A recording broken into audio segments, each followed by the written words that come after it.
Hi everyone, my name is Amy, and in this video, I'll show you how to add the Popper's Cookie Consent widget to your Weebly website.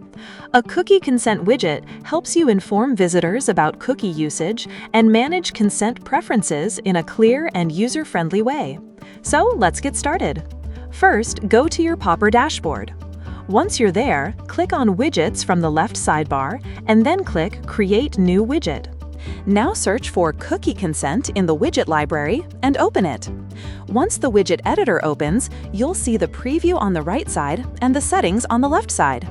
In the Content tab, the first section is Strategy. In Strategy, you'll find two options, one to just inform users and another to ask users for consent in a GDPR-compliant way. If the Ask Users option is selected, the Preference Center and Revisit icon will be available. In the Content section, you can edit the main message. You can also change or disable the cookie icon. There is also a Privacy Policy option, where you can choose to include or exclude the privacy policy link. In the Button Text section, you can change the button text and also adjust the vertical and horizontal padding. Next, go to the Style tab. In the Layout section, you can decide the position of the widget. You can also adjust the padding and content width.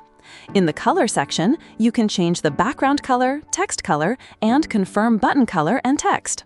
In the Typography section, you can change the font size. Once you're happy with the customization, click Publish Widget. After that, the installation code will appear.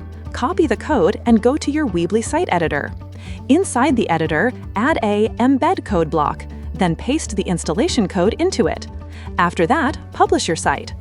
Once your website is live, refresh the page and your widget will appear successfully. That's it for this video. I'll see you in the next one.